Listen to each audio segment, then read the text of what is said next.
Olá, meus amigos. Mais uma vez estamos aqui para apresentar este programa no mês da Consciência Negra, da Associação Brasileira de Imprensa. E dessa vez temos dois comunicadores populares, dois jornalistas que atuam em suas respectivas cidades com a comunicação na periferia. Uma é a Ariel, né, Bentes, que está falando direto de Manaus, é jornalista. Ariel, tudo bem com você? Muito obrigado por ter vindo. Satisfação. Boa noite, tudo certinho, Marcos, tudo certo. Muito bom estar aqui conversando com vocês hoje. Beleza. E o outro convidado é o Railton Teixeira. Railton é jornalista, está conversando conosco aqui na ABI, direto de Maceió, capital das Alagoas. Alagoa das Praias Lindas, né, Railton?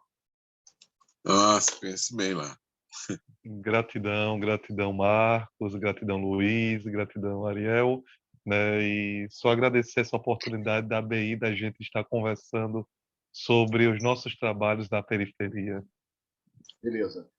Ariel, eu cometi aqui uma indelicadeza, mas eu quero dizer o seguinte, eu passei rápido em Maceió, estava a trabalho, conheci, isso é maravilhoso, mas a Amazônia eu só amo de longe, porque eu ainda não conheço, né? Não tive o prazer de estar aí pertinho de vocês, mas tomara que isso não demore muito.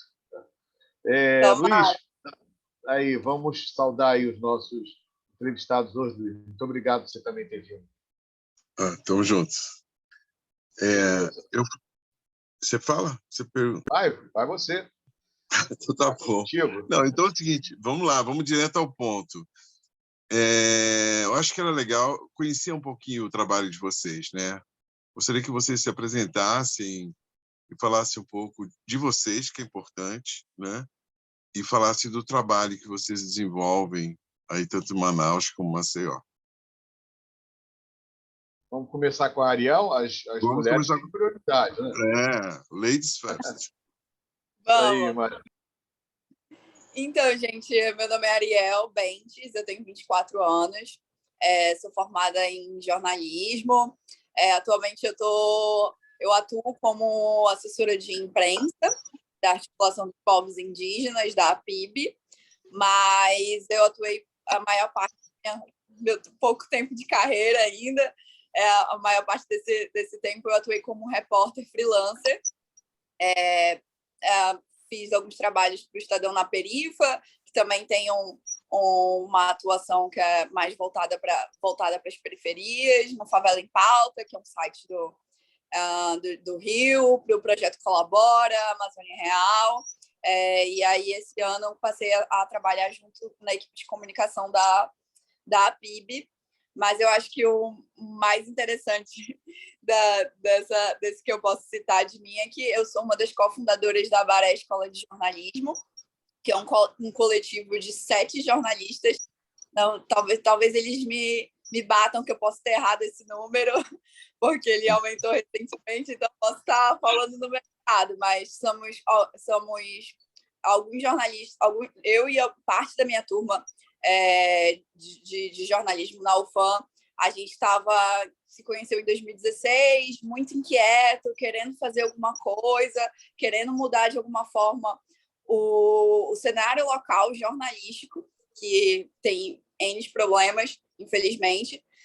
E quando terminou a universidade, em 2019, 2020, mais ou menos, a gente se reuniu, um grupo de 5 pessoas se reuniu para construir o Abaré. Quando a gente começou a fazer esse planejamento e estava tentando fazer as primeiras oficinas, a pandemia chegou, né? E a gente acabou não conseguindo atuar da maneira que a gente gostaria. E aí, até o ano de 2022, a nossa atuação estava se restringindo a 90% de ações online. A Abaré Escola é um coletivo de jornalistas que atua no ensino informal. Nosso objetivo é trabalhar com a periferia, é trabalhar com jovens da periferia de Manaus. Esse é a gente brinca que é o nosso objetivo a curto prazo, porque a longo prazo, nosso sonho seria levar oficinas de educação midiática, de jornalismo, de apuração, de investigação para o interior do estado. Existem pouquíssimos, poucos veículos, principalmente veículos independentes no interior do estado. É um estado imenso, com mais de 60 municípios. A gente tem muitos veículos que só atuam reproduzindo o release, que não tem uma produção própria. Então, a gente queria muito conseguir levar essas oficinas para o interior do estado para fomentar, de fato, o jornalismo no interior, mas a gente está tentando levar primeiro aqui para os bairros periféricos de Manaus. Eu acho que, resumidamente, é isso. Tá, depois você explica a PIB, né? A PIB, Associação dos Povos Indígenas, é isso? A Articulação dos Povos Indígenas do Brasil. Articulação dos Povos Indígenas do Brasil, tá, beleza. Depois você fala sobre isso, que achei muito legal. Contigo. Olá, Railton. Agora é com você, Railton. Está contigo. Então, vamos lá, né? Sou Railton Teixeira da Silva, mas um da Silva com muito de Lima, dos Santos, né? Espalhado por esse Brasil aí, né? Sem voz e espaço. Sou jornalista, sou comunicador social habilitado em jornalismo, formado em 2014 e tenho 35 anos, atuo na imprensa alagoana. Atualmente sou jornalista num site de notícias aqui no estado e desenvolvo trabalho nas periferias de Maceió. Né? Sou morador da periferia de Maceió e trabalho com a periferia, tanto urbana como do campo, né? Trabalhando na comunicação popular e de resistência, atuando na formação de novos comunicadores populares para cobrir, né, os fatos que acontecem, uma vez que hoje nós temos uma grande arma, que é o aparelho telefone que está nas mãos de muita gente. E por que não formar o Sem Terra? Por que não formar o pessoal da periferia a usar esse instrumento como uma grande arma, né? Editei aqui na periferia de Maceió, nós tínhamos um site da luta chamado Grito na Luta, onde durante os anos de 2014, 2015, até 2018, nós atuamos na luta, tendo a periferia como nosso foco, né? O filho do trabalhador, as notícias, principalmente no campo artístico e esportivo. Nós tivemos que acabar devido à perseguição policial que nós estávamos sentindo, porque o nosso foco principal era denunciar a repressão da polícia militar, que durante os anos de 2000 no início dos anos 2000 até 2014, nós figuramos como o estado mais violentado, né? Eu costumo dizer que nosso estado não era violento, nós éramos violentados pelo grande capital. E o que acontece nesse sentido, nós tivemos que parar nossas ações, né? O coletivo se desfez, o coletivo Edmilson Alves. Edmilson Alves foi um comunicador popular sem terra formado no nosso grupo, que analfabeto, mas com o celular na mão, ele era um gênio.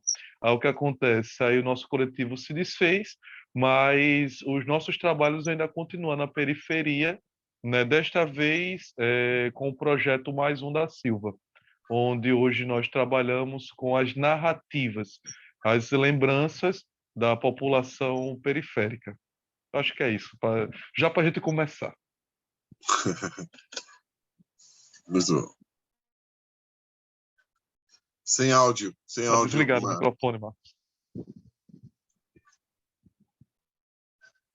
Tá desligado teu microfone, Marcos.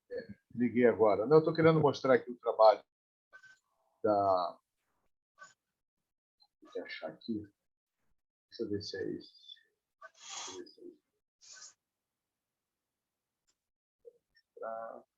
Não.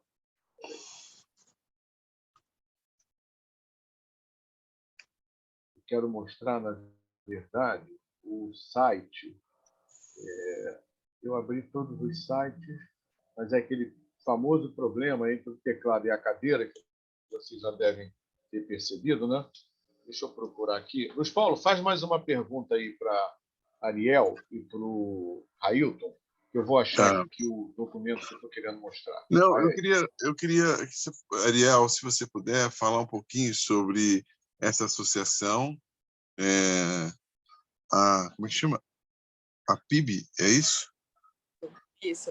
A PIB, e falar eu queria saber um pouquinho de vocês. Vocês você nasceu em Maceió, né? O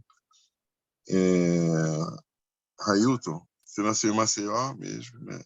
E você nasceu em Manaus, é isso? Isso. Legal, tá. Então, vou começar por mim. Eu nasci em Manaus, a minha família é do Rio, a parte da minha família é do Rio, mas... Porque a voz é de carioca mesmo, assim, sabe? É impressionante. Eu falei, pô, porque em Manaus as pessoas falam diferente um pouco, né? Dizem que o sotaque parece, assim, no geral, não é só por causa da influência carioca na minha família, não. Mas eu nasci aqui em Manaus, eu moro também num bairro periférico, moro na zona leste da cidade. Durante mais ou menos 5 a 6 anos eu morei também no interior do estado. Então, eu acho que isso também acaba... É um desejo coletivo, um sonho coletivo da Abaré em atuar também, levar as oficinas para o interior do estado, mas para mim também é um desejo muito pessoal, porque eu vivi uma parte da minha vida, da minha infância, no interior do estado, então vivi isso de perto, né? Tenho essa vivência no interior e aqui em Manaus. Então, a boa parte também dos integrantes da Abaré moram ou já foram moradores de bairros de periferia. Então, acho que é por isso também a gente está tentando atuar nesse espaço.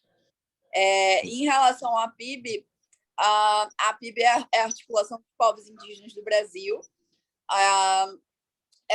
Essa articulação, ela, na verdade, dentro da articulação existem várias organizações indígenas regionais, cada uma. Tem a COIAB, que atua na região da Amazônia brasileira, tem a Arpinsul, que atua na região atua no sul do Brasil. Enfim, então é uma reunião, se eu não me engano, de 5 ou 6 organizações regionais de base que se reúnem, se juntam e formam a Articulação dos Povos Indígenas do Brasil.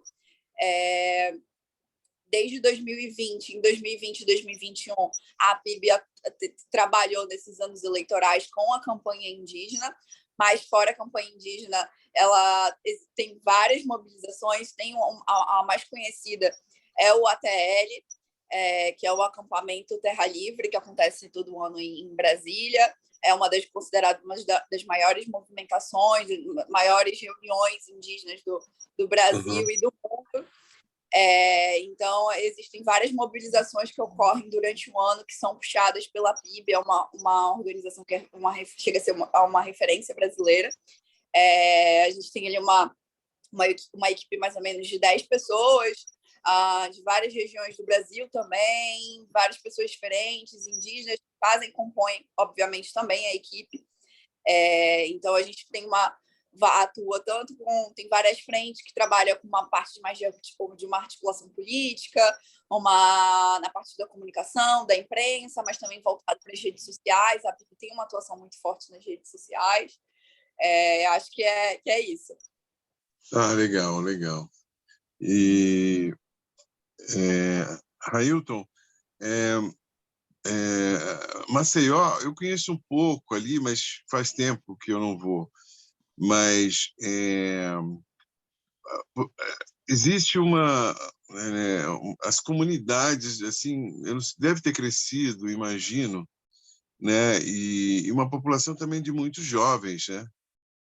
E então, como é que se dá a relação? Quer dizer, você já falou que tem um trabalho começou como um trabalho de denúncia praticamente, né, de denunciar as violências, né, cometidas pelo braço do Estado, né, que são as polícias.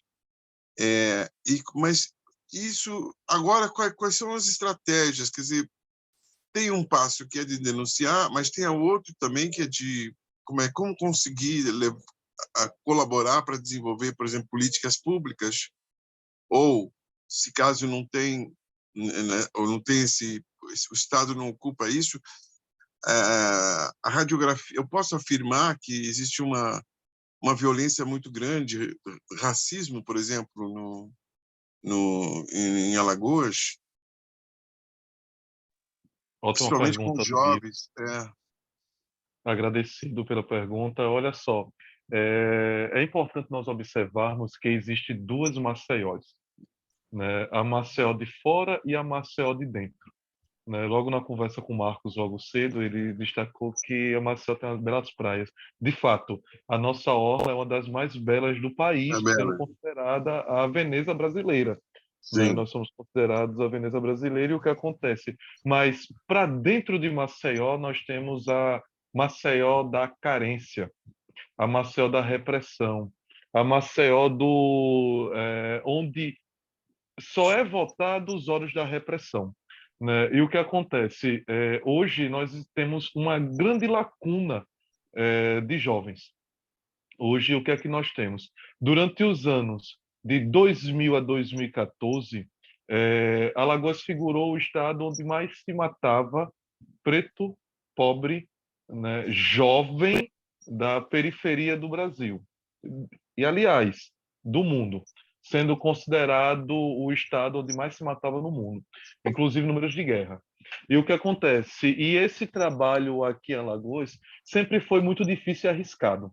Primeiramente porque nós temos como o nosso principal, né, alvo de denúncias era a vida do jovem, a vida da população da periferia, né? Inclusive para ele tomar consciência de que ele precisa ter acesso a isso que nós chamamos de Estado, que existem muitas coisas que nos são ocultas, a começar pela educação. A educação que nós temos, né, isso é nítido em todo o Brasil, não nos faz disputar de igual para igual com a outra pessoa na universidade, por exemplo. Não, desculpa, não nos permite disputar de igual para igual em um concurso público, por exemplo, né? E o que acontece? E quando a gente chega na periferia, nós encontramos, além disso, né, aquele rótulo, né, de perigoso. E isso, né, sempre nos foi é como uma tatuagem. Por exemplo, eu sou jornalista, né, atuo nos principais veículos de comunicação do Estado, e o que acontece? Mas, querendo ou não, ainda existe essa barreira. Inclusive, e olha que eu estou falando a partir do lugar de fala, né, que nós estamos tendo aqui, como profissionais jornalistas, né? Agora, imaginem uma Maceió onde a abundância só está para Maceió de fora e a repressão está para Maceió de dentro, né? Para Maceió dos profundos grotões, né? Aqui, Rio São Paulo a gente conhece os morros, né? As favelas subindo. Aqui em Maceió são as grutas, né? As favelas descendo, são as grotas, né? Grota do Cigano, pronto. Eu estou falando aqui da Grota do Cigano, Grota do Rafael, ou seja, aí por aí vai. Aí o que acontece? E durante muito tempo, a nossa juventude ela foi um foco primordial, que foi lotar os cemitérios, né? Eu tenho um texto onde eu, com o professor Luiz Sávio de Almeida, a gente discute a formação do perfil populacional de Maceió. Como é que se dá essa Maceió? Né? Como é que essa Maceió começa a ser desenhada? Porque os próprios livros de história, os próprios livros de sociologia, filosofia, só traz uma Maceió a partir da perspectiva da classe dominante. Essa Maceió foi construída dessa forma, assim, essa. Mas se esquece que a Maceió que nós temos foi uma Maceió vinda do êxodo rural, do fechamento das usinas de cana-de-açúcar, né? Porque o nosso PIB, né, ou é o corte da cana-de-açúcar, ou é os programas do governo federal, né? O INSS, Bolsa Família, assim vai. E o que acontece? E essa Maceió que se funda né, ela nunca foi discutida. Aí chega o Estado, né, com o senso de natalização. Ele começa a dizer quem permanece vivo e quem permanece morto. Porque o que acontece? Todos os homicídios que nós temos, eu costumo dizer que é com o aval do Estado. Não tem outra, não tem outra. Porque, assim, Alagoas ainda figura o estado onde se tem um alto índice que agora mudou, agora não é auto de resistência. Eu estou esquecendo o nome, que é confronto direto com a polícia. Né? É o que acontece. Alagoas ainda é o estado que ainda hoje ainda se tem o maior número de mortos em confronto direto com a polícia. E o que acontece? Eu tenho 35 anos, nascido e criado na Grota, né, na periferia. Eu costumo dizer que eu sou um sobrevivente. Sou um sobrevivente que estamos aqui, né? Eu vi mais de 70% das pessoas com quem cresci e convivi serem assassinadas. E o Estado vem com aquele discurso de que eram bandidos, eram traficantes, eram criminosos. Mas independente de qualquer coisa, se hoje a gente chegar, se vocês chegarem aqui na periferia e forem conversar, ou a gente vê pessoas velhas ou pessoas muito novas. Um recorte de uma população de 20 a 40 anos não tem. O que acontece e a gente trabalhar, né, nessa questão de poder conscientizar, né, principalmente aqueles da periferia, porque o Estado em si ele já cumpre o seu papel com a mídia hegemônica de noticiar a Maceió de fora, a Maceió das belezas. Né? Agora, quem vai noticiar a Maceió de dentro? Né? Como é que a gente vai. E o que é pior, a gente tem que tentar buscar linguagens acessíveis a essa população. Porque o que acontece? Muitas das vezes a gente preferia escrever um texto com alguns erros gramaticais porque a população se enxergava nisso. Outro dia eu ouvi um adolescente da periferia que ele leu uma matéria de um cantor de rap dizendo que ele escrevia da mesma forma, com alguns erros. E isso, para mim, foi super gratificante, porque eu saí um pouco daquela violência estabelecida pela norma culta da língua portuguesa, e entrei na linguagem da periferia, que fala poema, que fala, ou seja, o que já para terminar, e as dificuldades que nós temos cada vez só aumentam com o passar do tempo. Porque o que acontece? O desafio que nós temos hoje é a população encarcerada. Maceió está investindo massivamente, Alagoas está investindo massivamente na construção de presídios, enquanto o governo anterior, que tinha uma política clara de mortalidade, construção de cemitérios, os últimos anos nós temos acompanhado o encarceramento em massa, né, e principalmente a entrada de facções criminosas em Alagoas, que é uma grande dificuldade, né? Como é que a gente vai transitar? De um lado, o braço do Estado não gosta do nosso trabalho, porque, por exemplo, aqui nós temos o caso aqui do Jonas, aqui no Grota Cigano, onde ele vinha do trabalho, foi abordado por uma guarnição da Polícia Militar, colocado na viatura, e até hoje a gente não sabe onde está o corpo desse jovem, um Amarildo da vida. A gente não sabe onde está o corpo desse jovem. E do outro lado, nós temos o poder paralelo, né, que é contra o Estado, não gosta da gente. Porque quando eles são presos, ou acontece alguma coisa, e a gente vai cobrir, porque a gente é obrigado a ter funcionário, a gente vai cobrir uma coletiva, eles nos olham, e a gente às vezes é até encarado como X9. Né? É uma dificuldade sem igual. Em que, inclusive, durante os anos 2016, 2017, nos motivou, juntamente com o companheiro Wellington, a nós irmos até o Rio de Janeiro, né, juntamente no Observatório de Favelas, discutir isso. né, discutir as principais dificuldades. Quando eu fui, a minha principal queixa era como é que, enquanto jornalistas no país, vamos se mobilizar para garantir uma segurança para os comunicadores vulneráveis. Porque às vezes parece que só olham para os repórteres, jornalistas, no eixo sul-sudeste. E o eixo aqui, norte e nordeste, nós somos esquecidos, né? Os prêmios descem mais para o sul e sudeste, os financiamentos descem para o sul e sudeste. Aqui o Grito na Luta, a gente batia pau a pau com os principais veículos de comunicação do Estado sem R$ 1. Os movimentos sociais de Alagoas financiava a mídia hegemônica, mas não financiava a mídia da luta.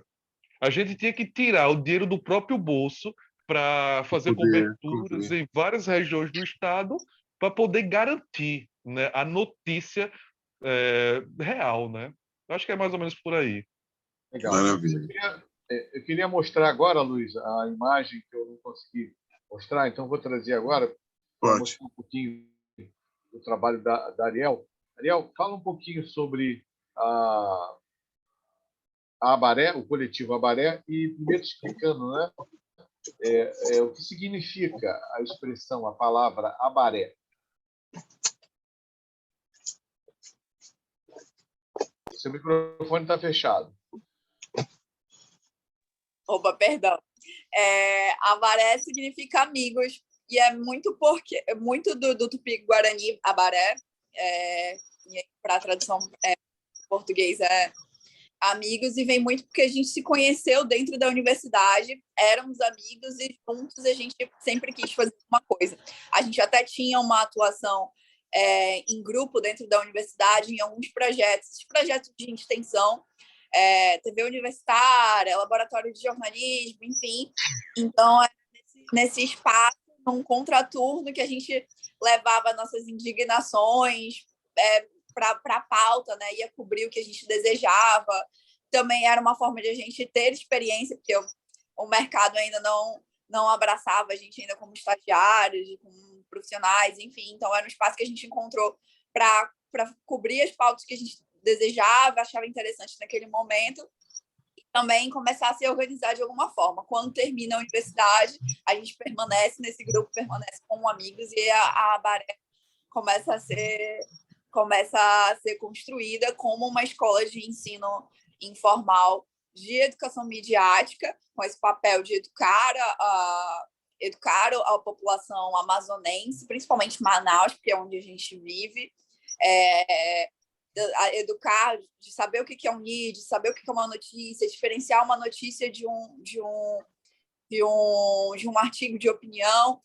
Sempre foi uma defasagem, uma coisa que a gente identificava, que a população, de maneira geral, tinha essa dificuldade, principalmente num período eleitoral, com o crescimento das notícias falsas, as coisas sendo compartilhadas ali a rodo, sem saber de onde veio, quem escreveu, enfim. Então, foi uma maneira de a gente pensar, não, a gente vai tentar mudar um pouquinho, nem que seja essa realidade, através da educação e do jornalismo, tentando explicar, educar e conversar com as pessoas o que é o jornalismo. E no meio desse percurso surgiu uma segunda vertente dentro da Abaré, que é a atuação dentro do jornalismo local,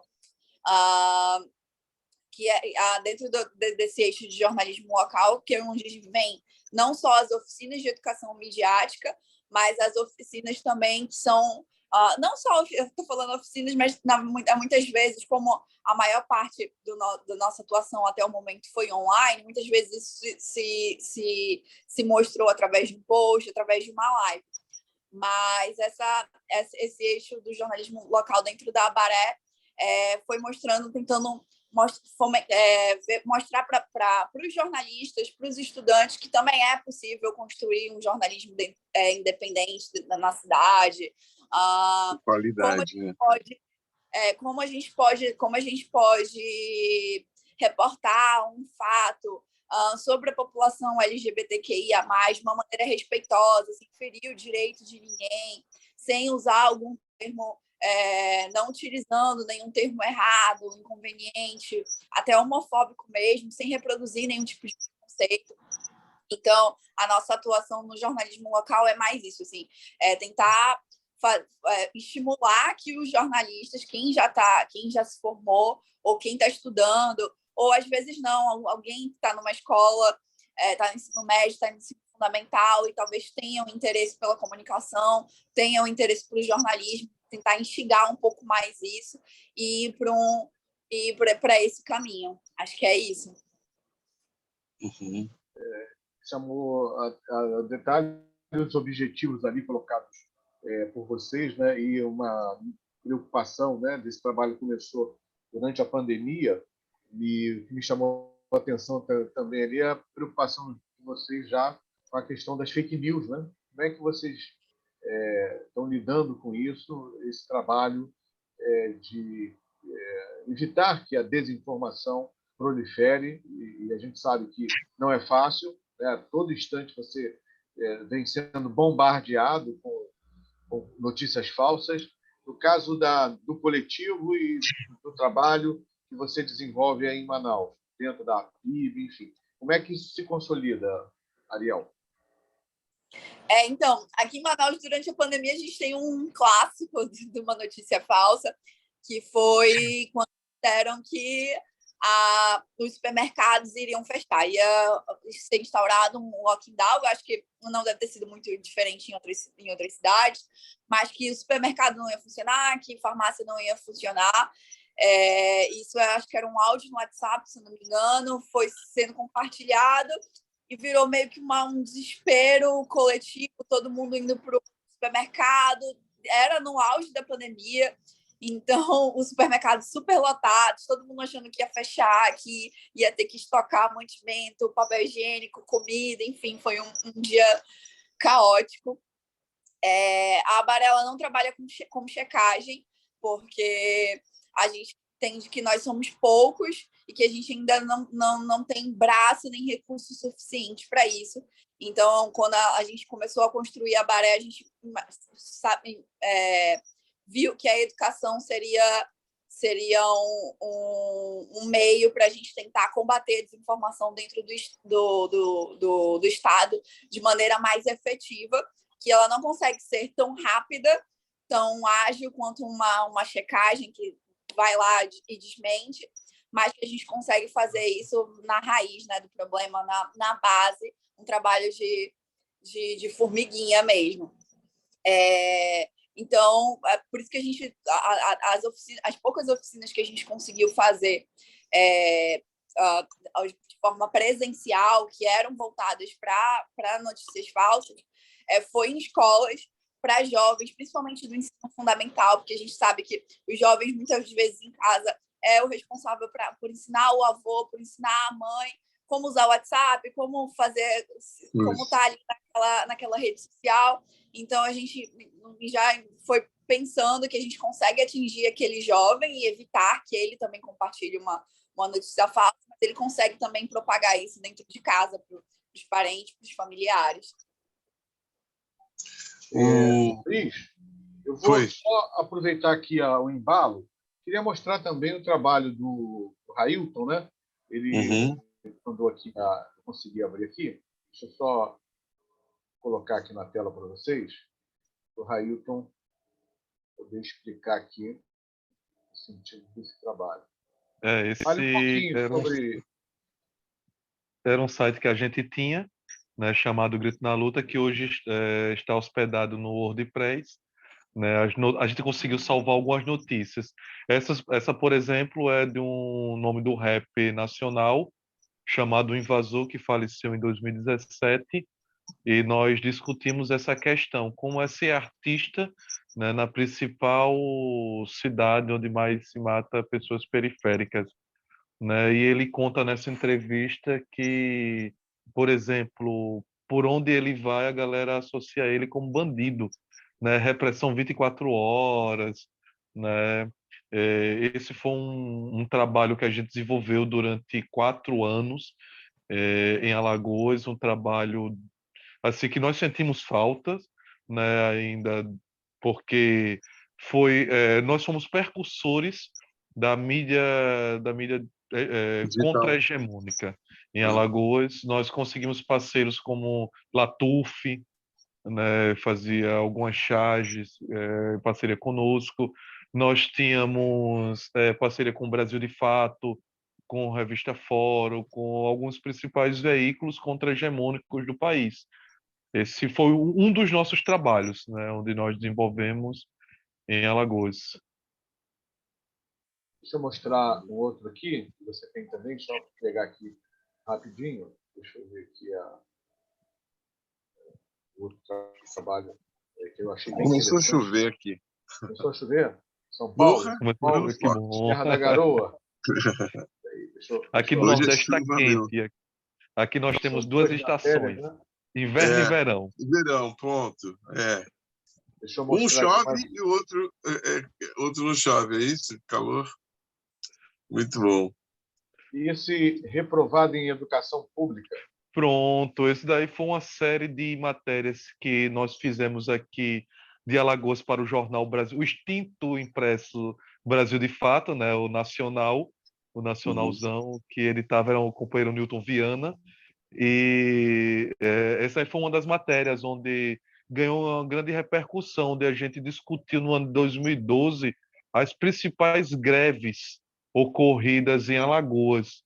E eu trago uma discussão sobre a situação que o professor enfrentava na sala de aula e, em contrapartida, como é que se dava isso na periferia, né? O jovem que saía de casa sem comer, com fome, ia para a escola, quando chegava lá não tinha aula.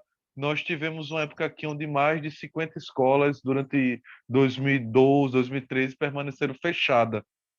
E assim foi um momento mais difícil. Inclusive, até eu te mandei uma outra matéria também, publicada no Brasil de Fato, onde a gente fala sobre a violência, né? Onde a gente traz como título da matéria chamada Faroeste no Nordeste, né? Onde a gente começa a discutir essa questão de quem está vivo e quem está morto, porque era muito comum a gente chegar assim, eita, fulano morreu, fulano morreu. Ou seja, ainda está voltando isso, mas foi muito comum essa fase. E a gente, inclusive, eu trago um dos casos que mais chocou a mídia internacional, onde uma mulher, ela era doméstica na casa de um policial do BOPE, e ela, num bairro aqui popular, ela foi assassinada, esquartejada, cortaram a cabeça e os membros dela e escreveram na parede com um membro superior direito, né, a frase cabueta, né? Botaram assim, cabueta, porque simplesmente associaram que ela estava entregando, dentro do X9, né? Estaria entregando o que acontecia na favela, né, como é que se diz, a esse militar. Só uma ressalva, né? Assim, eu gosto muito de usar o termo favela, periferia, grota.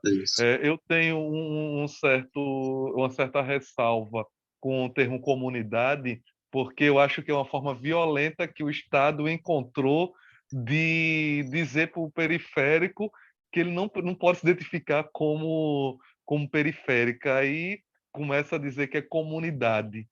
Aí eu gosto muito de ressaltar essa questão da identidade, né? A gente precisa ter essa identidade enquanto periférico, enquanto favelado, até mesmo para acabar com uma das principais violências, que é a violência da linguagem. Eu costumo dizer que o meu trabalho, juntamente com aqui a companheirada, né, inclusive aqui eu cito Jean, Albuquerque, Jéssica, e outros parceiros, que é a gente romper com essa violência da linguagem, uma das principais violências que ainda hoje mata e mata muito. Luiz, agora passando a bola para você aí. Linguagem, tá. Já que a gente está falando em linguagem, eu queria perguntar para vocês, o que eu percebi, assim, conversando nessa primeira parte da conversa, é que vocês estão bem antenados a tudo que acontece. Você sabe da realidade de outros estados, como Rio de Janeiro, né? Vocês comentaram aqui.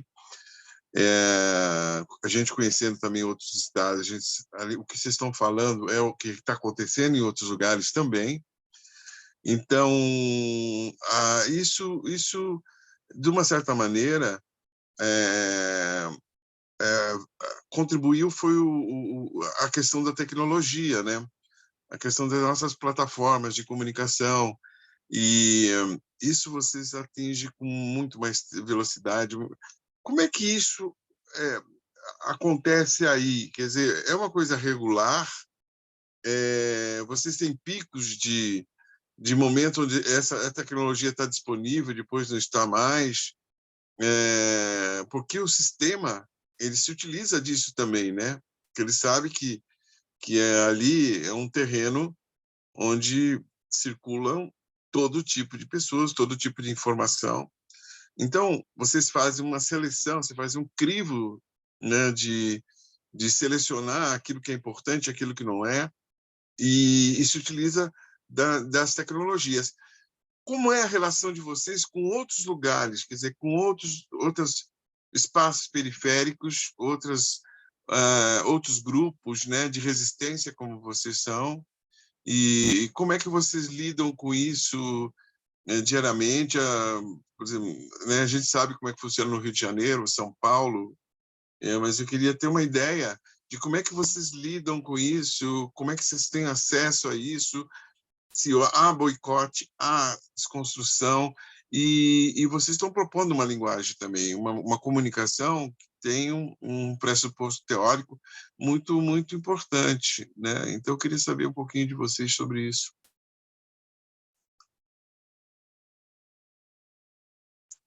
Então, deixa eu ir. Ninguém ficou ficando silêncio. Então, olha só, eu acho que é interessante essa pergunta também porque é o seguinte, hoje as novas tecnologias, né, que não são mais novas, né, as tecnologias, elas estão acessíveis a todo mundo. Hoje, principalmente na periferia, a gente, pelo menos é que eu vou falar aqui de Maceió, eu costumo ver as pessoas sem alimento, mas com o celular, com internet, né? E assim, e isso sempre me inculcou.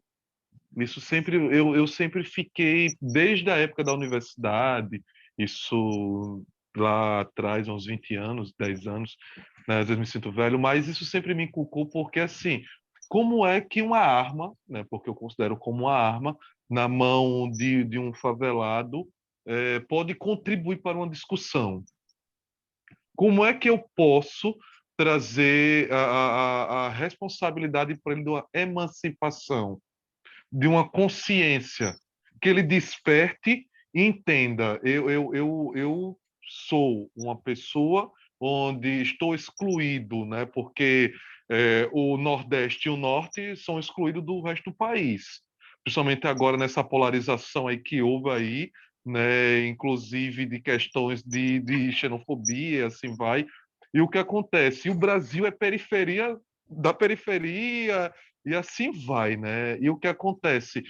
O nosso principal desafio foi tentar entender como é que com um celular, um computador, porque assim existe uma febre de lan houses, por exemplo.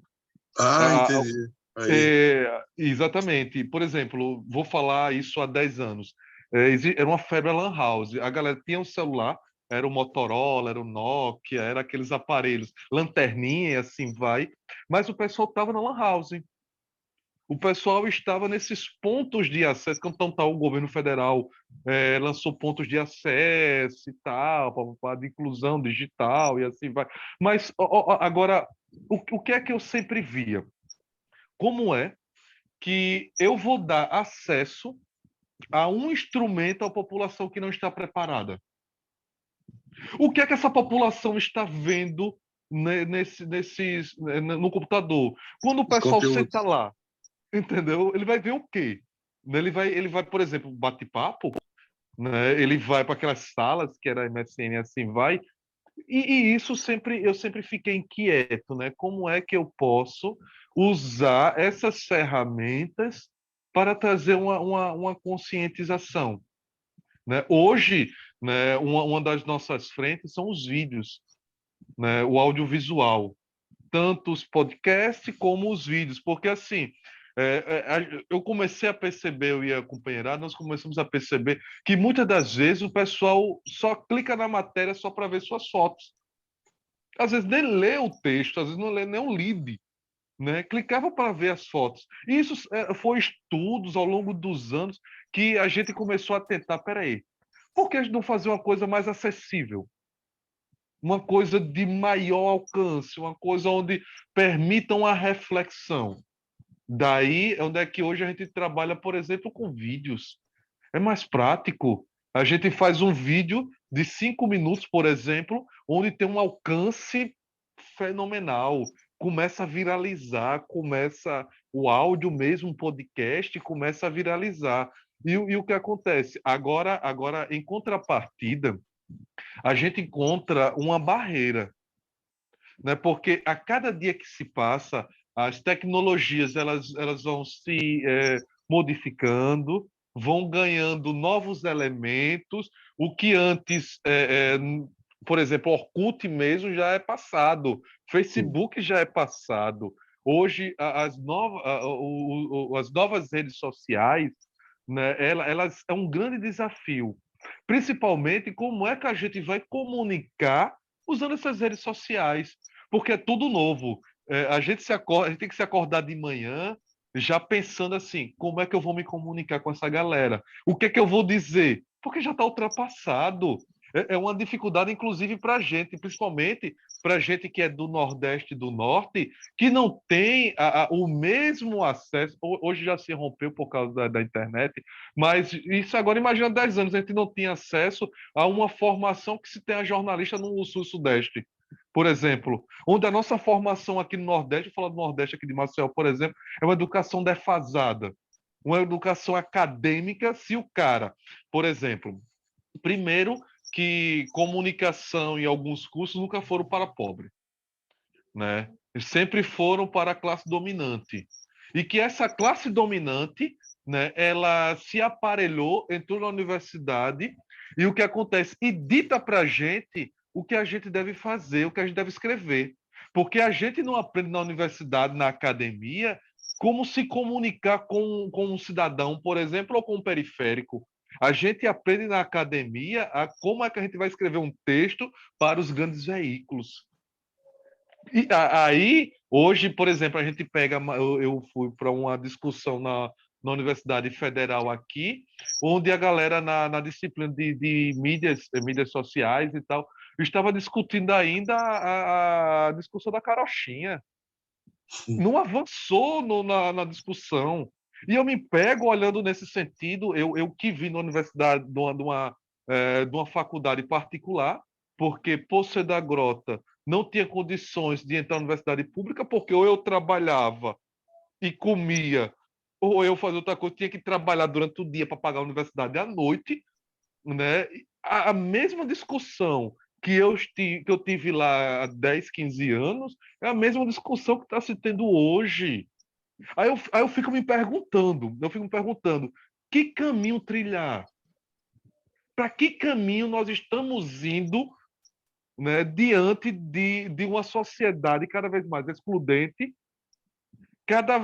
aí, principalmente agora, uma sociedade onde parece que saiu do ovo e está se assumindo, né, contra os valores da vida, contra as coisas básicas. Aí eu fico me perguntando, onde eu, juntamente com alguns companheiros comunicadores, né, porque antes de mais nada, nós somos comunicadores social, né, agora que as universidades estão colocando como jornalismo, né, não é mais a habilitação da comunicação, agora é uma ciência, pelo menos aqui em Maceió, não existe mais comunicação social, é jornalismo. Aí eu fico me perguntando, como é que nós, enquanto jornalistas, né, estamos contribuindo para essa onda de fascismo, o neofascismo, ou que se esteja discutindo sobre isso, né? Qual é o meu papel enquanto comunicador da mídia hegemônica, que eu sou pago pela mídia hegemônica, tenho que vender minha força de trabalho, né, para poder pagar minhas contas. Qual é o meu papel enquanto comunicador nesse processo de violência, nesse processo de extermínio? Eu fico só me perguntando, e eu acho muito importante esses espaços, né, que agora está sendo promovido, porque, por exemplo, me coloca em contato com uma companheira lá do norte, lá de Manaus, lá que também está sofrendo a mesma ou pior situação que eu, que pelo menos eu estou aqui em Maceió, estou mais perto do Sudeste, ali do Sul. Imagina a companheira que está lá no Norte, que está lá naquela situação onde os olhos da comunicação mal se voltam para lá. Se a companheira, juntamente com os coletivos, não se reunisse e começasse a trazer uma outra perspectiva de comunicação. Aí me deixa muito feliz, principalmente de companheiros, né, que eu costumo dizer que são nossas inspirações no jornalismo, nos dando oportunidade para a gente falar, porque a gente noticia tanto os casos das outras pessoas que a gente não fala enquanto jornalista, que a gente não fala enquanto profissional da comunicação. Quais são as nossas dificuldades? Quais são as nossas aspirações, né? Eu acho que é mais ou menos por aí, se deixar eu falando todinho. Não, é bom ouvir vocês. Sobre a pergunta do Luiz Paulo, eu queria ouvir agora a Ariel, né? Que o Luiz Paulo deixou uma pergunta no campo aí da tecnologia, da atualização e também do acesso, né, a essas tecnologias. Ariel, por favor. Então, primeiro eu queria comentar uma coisa que o Railton citou antes, quando a gente estava falando de linguagem, que ele falou que em Maceió é muito comum, né, que ele não gosta muito do termo comunidade e falou da questão da favela e da periferia. Favela aqui em Manaus, o termo é pouquíssimo utilizada, quase nula, assim. As pessoas se referem aos bairros de periferia como periferia, bairros periféricos. Às vezes, comunidade, mas também não é comum. Favela, menos ainda, assim. Favela, a população entende favela ainda como se fosse algo distante, como se favela fosse somente o morro no Rio de Janeiro. A percepção ainda é um pouco distante, assim, para a maioria. Mas existe, sim, essa identidade, né, da questão da periferia, mas como periferia, utilizando o termo periferia. E sobre a pergunta do Luiz Paulo, a realidade aqui em Manaus é muito semelhante com a que o Railton citou. A ferramenta está na mão das pessoas, o acesso está na mão das pessoas. Acho que aqui a gente tem um problema de conectividade, a qualidade dessa conectividade, que infelizmente não é a mesma de outras regiões. Eu imagino que Maceió também não deve ser a mesma, mas essa ferramenta está na mão das pessoas, todo mundo tem ali, está presente nas redes sociais, está compartilhando. No ano passado, se não me engano, teve uma pesquisa local que falava, que era, acho que foi em 2020, na verdade, que falava por onde o eleitor amazonense mais se informava, e os aplicativos de mensagem, o Telegram, o WhatsApp, era como uma realidade, eu acho que geral, né, do Brasil. Aqui também é uma região onde uma situação onde as pessoas se informam mais por esses espaços, recebem esse link, recebem essa mensagem, recebem esse vídeo. E a internet nesse também foi uma arma, como o Railton também disse, para a Baré, porque a gente começou a construir a Baré pouquíssimos meses antes de a pandemia estourar em março. A gente tinha previsão de fazer um evento. Estudantes recém-formados, sonhando, eles queriam fazer um evento para lançar a Baré entre jornalistas, entre os estudantes. No mês de março foi justamente quando a pandemia começou. E foi aquele momento que a gente disse, e agora? O que vamos fazer? Então, a internet, com certeza, foi a nossa maior arma nesse espaço, porque foi por lá que a gente fez live, foi por lá que a gente fez a nossa primeira oficina, a primeira e várias delas que ocorreram depois.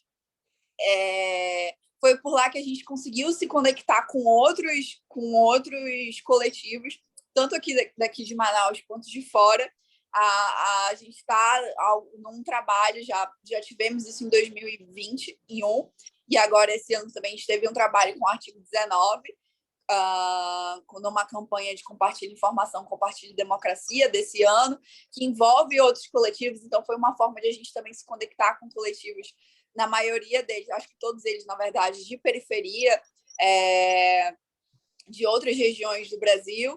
A gente está numa movimentação para o ano que vem fazer uma ação conjunta com outros, uma articulação conjunta com outros coletivos da cidade. Então, a gente, agora, nesses últimos meses de 2022, a gente está nesse processo de conversar com todo mundo, tentar alinhar as ideias e fazer essa construção e migrar agora do online para o offline.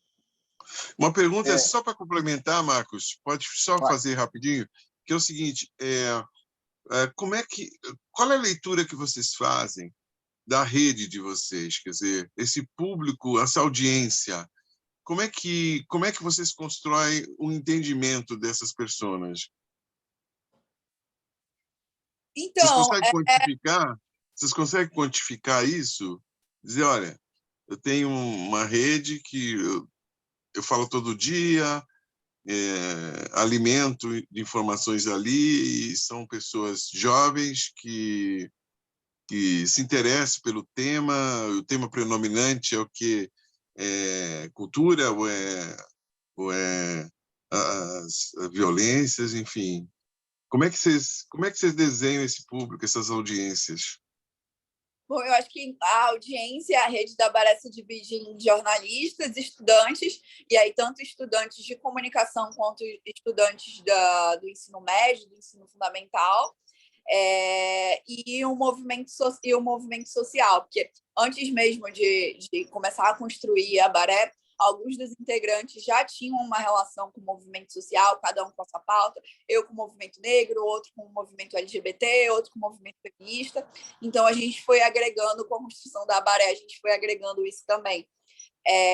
A Abaré hoje, no Instagram, que é a nossa principal rede social, a gente tem quase mil seguidores, mas eu acho que falando em pessoas, um contato mais próximo, de fato, a gente deve ter mais ou menos uma lista, acho que de 20 ou 30 grupos, coletivos, organizações, empresas que a gente mantém algum contato, às vezes um pouco mais distante, às vezes mais próximo, às vezes mais frequente, outros mais pontuais. E aí também do Brasil inteiro. No ano passado, a gente fez uma oficina com a Fala Produtora e o Repórter Sem Fronteiras e a Informazônia, que eram organizações de outras regiões do Brasil, e aí a gente tem sentido cada vez mais a vontade e a necessidade, na verdade, de se aproximar de forma coletiva, já não mais a Ariel falando, a Julie falando, o Gabriel falando, que são outros integrantes da Abaré, se aproximando de coletivos de Manaus e do Amazonas. Massa. Já a gente aqui em Alagoas, a gente trabalha em várias frentes, né? A gente atua em várias frentes. Uma das nossas frentes com uma maior capilaridade na periferia é o movimento cultural do hip hop, o rap, né? Porque assim, eu entendo que como comunicador eu tenho que atuar em várias frentes, não apenas no jornalismo. O jornalismo, para mim, é um dos principais braços de luta, mas a comunicação nela no completo, o grafite, o fanzine, ou seja, a gente tem várias formas de atuação. Hoje a gente não consegue quantificar esse número porque a gente tem uma entrada muito forte na periferia, né? E outra, aí eu costumo dizer o seguinte: a gente trabalha principalmente com a periferia do campo, né? Porque muitas das vezes se esquece que o assentamento é uma periferia também, que o acampamento sem terra é uma periferia, né? Que uma tribo indígena é uma periferia. É o que acontece. E a discussão que hoje a gente tenta travar aqui, principalmente na academia, é tentar incluir esses grupos dentro do quadro de periferia também, né? Aí a gente tem essa atuação, porque o que é que a gente faz? A nossa última turma foi antes da pandemia. Foi em 2000 e... Eu lembro já, acredito que 2018. foi a nossa última turma de comunicadores populares e de resistência. Aí o que acontece? Nós fazíamos uma seleção de alguns jovens, 50% do campo e 50% das favelas, onde a gente trabalhava as noções básicas de como usar um celular, de como fazer um fanzine, de como trabalhar com um blog. Ou seja, a gente tem que hoje, inclusive, existem vários grupos que estão desenvolvendo suas próprias comunicações. Isso para a gente é muito gratificante, né? Agora, o que acontece? A nossa forma de atuação, principalmente nesse contexto, trabalhando com as imagens, a gente conseguiu identificar que eles se vendo, que a própria periferia se vendo, a gente consegue ter uma chegada maior. Porque o que acontece? A gente faz uma foto, expõe ela numa feira, por exemplo, a Feira da Reforma Agrária. A gente faz exposições. Quando o trabalhador se vê, quando o filho do trabalhador se vê, quando o pessoal se vê, é uma outra forma, né? Para a gente é muito. E principalmente hoje a gente está trabalhando também na questão da soberania alimentar, né? Uma das nossas principais frentes que a gente está começando a tratar, inclusive eu fui me especializar nisso, né? Fui me especializar em agroecologia para poder tentar entender como é que eu vou discutir a soberania alimentar nas favelas, nas grotas, porque com essa crise, hoje eu vi a diretora do FMI, eu li uma notícia, a diretora do FMI dizendo que o FMI recomenda que os bancos mundiais aumentem a taxa de juros. Aí o que acontece? Hoje, uma pessoa que ganha um salário mínimo, que tem que pagar aluguel, que tem que pagar remédio, que tem que comer, como é que ele vai com um salário ele vai dar para isso? Né? Hoje tem pessoas em Maceió que estão se alimentando biscoito creme crack. Meu dia, no almoço, comendo biscoito creme crack. Então, hoje, uma das nossas principais frentes que a gente quer começar a atuar com a comunicação popular de resistência na periferia é essa questão da soberania alimentar. Como é que a gente vai discutir que as pessoas consigam produzir o seu próprio alimento ou, pelo menos, uma parte dele? Ou, pelo menos, destrua menos a natureza, tenha uma melhor relação com a sua periferia, porque o pessoal chega lá fora e diz: a periferia é um local violento, perigoso e um local imundo. Poxa, isso me dói, né?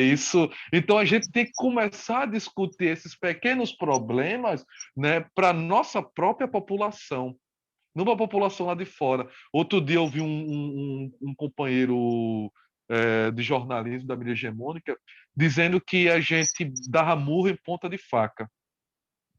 E eu fiquei me questionando, né? Fiquei me questionando o porquê disso. Anos depois ele foi e me explicou, né? Ele disse que a gente não ganha dinheiro, né? Que eu estudei, que a gente estuda para a gente ser um profissional, para a gente ganhar dinheiro. Mas aí eu respondi para ele, eu disse, olha, hoje eu atuo para eu estar vivo, para as companheiradas, os jovens estarem vivos, né? Eu quero encontrar o pessoal amanhã depois e dizer, poxa, que bom lhe reencontrar. Estamos aqui hoje. Não está rico, né? Porque eu simplesmente poderia trabalhar em 3, 4 jornais, assessorias, essas coisas. Está muito bem, obrigado, morando num local bem quanto de onde eu vim, né? Está sofrendo, estão morrendo, estão passando fome. Luiz, nós já estamos entrando aqui na reta final e se a gente quiser, a gente pode continuar, não tem problema nenhum. Mas a Ariel e o Ailton também têm os compromissos dele. Então, eu queria passar aqui para os instantes finais, mas já deixar o convite para que eles possam voltar, né, a conversar aqui na ABI. Provavelmente, né, vamos trabalhar muito para que esse encontro aconteça no modo presencial, né? O ano que vem, né? Até o final do nosso mandato, isso aí é fundamental. E dizer para vocês, né, Ariel e Railton, que nós estaremos sempre aqui dispostos a dialogar, conversar e levar a ABI também até vocês, né? Não só de um lado, né? Não só numa direção, mas a ABI ir também a Manaus, ir a Maceió, enfim. Vamos sair da Presidente Dutra, né? Já chega um pouco, né? São 114 anos de Presidente Dutra, só Rio, São Paulo, Rio, São Paulo. Vamos pegar aí uma Belém, Manaus, Belém, Brasília. Vamos pegar aí, cortando pelo litoral até chegar a Maceió, Pernambuco. Enfim, vamos conhecer o Brasil, né? Vamos conhecer o Brasil. Ariel, muito obrigado por ter vindo. Luiz, você quer fazer alguma consideração? Não, eu só queria agradecer muito a Ariel e o Railton, e que nós estamos aqui. Qualquer coisa, só manda uma mensagem. Eu sei que tem assuntos que vocês querem repercutir nacionalmente, então a gente pode ter até um pacto nesse sentido, né, de colocar nas nossas redes sociais e as plataformas aqui que a gente tem na BI, de noticiar isso tudo que eu ouvi aqui de vocês. Então, é muito importante isso. Acho que assim o nosso papel político é esse de visibilizar, né, essas iniciativas, porque a gente vai conhecer o Brasil de um outro jeito. Eu acho que é esse que é o grande desafio, né, para aqueles que acham que ficar dentro da bolha só, né, escolhendo aquilo que querem ler e ouvir, enfim, falar. A gente tem outras preocupações e outras propostas, né, de criar uma instituição tão importante como a BI, ela ter essa capilaridade e ter reconhecimento mútuo, sabe, do seu papel histórico, vamos dizer assim. Então, vocês são muito bem-vindos e estamos aí. Vamos nessa maratona. Qualquer coisa, manda mensagem. Estamos conectados. Ariel, eu espero que eu e o Luiz Paulo possamos ter atendido aí a expectativa de vocês de mostrar o seu trabalho para os jornalistas aqui da ABI, para casa, né, para os nossos colegas, os 700 sócios da ABI e também para o público em geral. E fiquem à vontade, nós voltaremos a conversar, mas se quiser mandar uma mensagem, é só acionar que a gente aparece presente. Mas não se esqueçam, a gente não vai mais largar do pé de vocês, não. Obrigado, Ariel. Não vamos mesmo. Tá aí. Eu que agradeço. Foi muito bom poder conversar com vocês, estar aqui nessa sala, nessa conversa com um colega no Nordeste. Como ele mesmo já disse, é muito bom a gente encontrar um vizinho que não é tão vizinho assim, mas que está aqui do nosso ladinho e que tem vontades, desejos e dores tão parecidas. Obrigada, gente. Legal. Railton, mais uma vez, obrigado pela atenção e o carinho que vocês têm, você e a Ariel, demonstrar aqui pela ABI, nas nossas conversas no telefone para produzir esse encontro. Isso ficou muito evidente. Nós temos muito que agradecer a vocês também. Agradecido, Marcos, agradecido, Luiz, Ariel. Né? Assim, para mim é uma honra, né, estar aqui 4 pessoas negras, né, discutindo, né, os desafios e os problemas de se fazer comunicação, jornalismo, né, nesse país tão diverso. Eu agradeço por demais, sou muito grato, né, por essa oportunidade de dialogar, de apresentar os nossos trabalhos aqui do Norte e Nordeste para a ABI e para a companheirada jornalística, né? Claro. Que essas oportunidades que nos aparecem, a gente tem que aproveitar mesmo, porque é o que nos mantém na chama de fazer comunicação. Gratidão, né? Gratidão, principalmente por esse momento, assim, uma oportunidade única Norte e Nordeste juntos e 4 comunicadores negros. Pô, gratidão. É isso aí. Muito obrigado. Obrigado, então, gente. Ailton, uma boa noite para vocês. Esse é um compromisso, né, da atual diretoria da ABI, né? A gente está desenvolvendo um trabalho coletivo. Temos aqui hoje uma diretoria colegiada, enfim, está todo mundo envolvido, está tudo junto, misturado, e a gente não pode descansar. Então, mais uma vez, muito obrigado por atender aqui esse chamado da ABI. Foi um prazer conversar com Ariel Bench, direto de Manaus, e com Railton Teixeira, de Alagoas. Até a próxima para vocês. Tchau, tchau. Tchau, tchau.